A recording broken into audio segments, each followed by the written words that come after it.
I've been trying to tell this story for 30 years, and the dominant experience I've had is seeing the new evidence come in, at first month by month and week by week. Now there are studies every day practically, and it just keeps getting clearer and stronger. America's on the verge of technological breakthroughs that will enable us to live our lives less dependent on oil. And these technologies will help us be better stewards of the environment, and they will help us to confront the serious challenge of global climate change. Now to a new report on global warming from a prestigious panel of scientists convened by the UN. The findings are blunt. Climate change is happening. It will lead to tremendous changes around the world that could have a very negative impact on the well-being of people, animals, and entire ecosystems. The evidence is sufficient that we should move towards the most effective possible steps to reduce carbon loading of the atmosphere. Well, I think we have to accept the view that scientists have, that there is global warming and that human operation, human condition contributes to that. I think the risks of climate change are real, and that you're seeing climate change. I think human activity is contributing to it. Why has it taken so long, Senator? Special interests. It's a special interest. It's that utility companies and the petroleum companies and the other special interests, they're the ones that have blocked progress in the Congress of the United States and in the administration. That's a little straight talk. We don't always see eye to eye, do we, Newt? No, but we do agree our country must take action to address climate change. I believe that climate change is real. It's not just a greenhouse gas issue, it's a national security issue.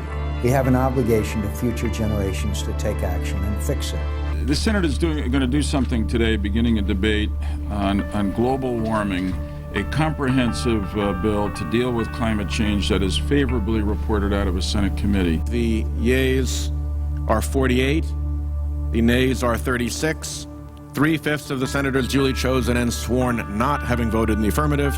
The motion is not agreed to. I believe that man's activities certainly can be contributing to the issue of global warming, climate change. Here in Alaska, the only Arctic state in our union, of course, we see the effects of climate change more so than any other area. I think most members think that the climate change is a serious issue that needs to be addressed. The question is, how do you address it?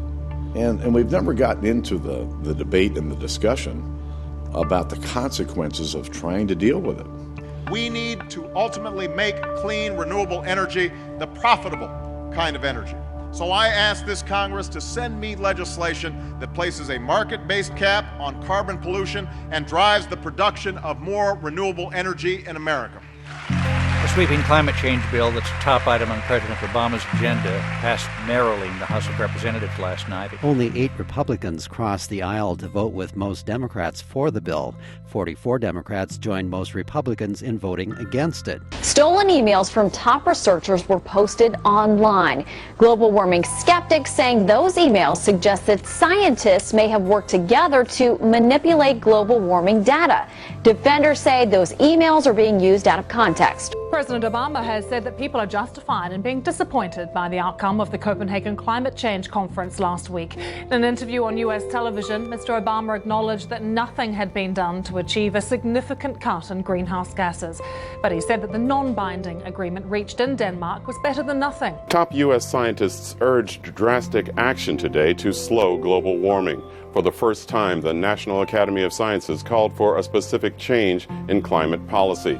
It recommended a carbon tax on fossil fuels or a cap-and-trade system for greenhouse gas emissions. Senate Democrats pushed the climate bill off the table and into a very uncertain future ahead of November's midterm elections. And I'll take dead aim at the cap-and-trade bill. The Republican takeover of the House is likely to change the political climate on the issue of global warming. And it is safe to say that the president's cap-and-trade legislation, that whole idea, is virtually dead. House Republicans say they will scrap the Select Committee on Global Warming.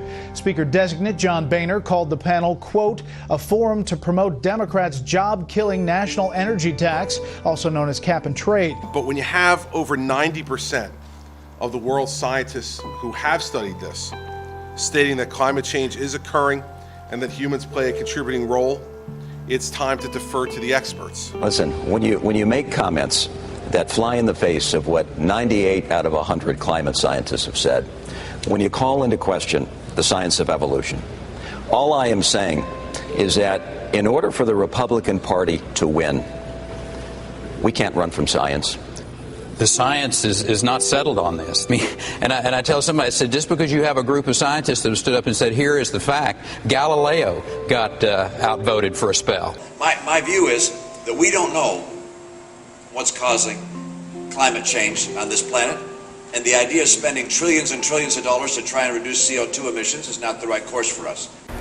The White House today finalized new gas mileage standards that would eventually double the fuel efficiency of new cars and trucks to an average 54.5 miles per gallon by 2025. Obama can't get through climate change legislation, so the EPA is going to use its authority to do what it can in that regard. President Obama promised to begin to slow the rise of the oceans.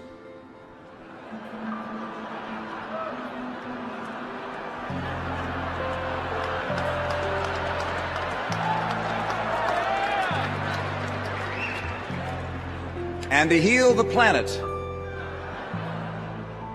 My promise is to help you and your family.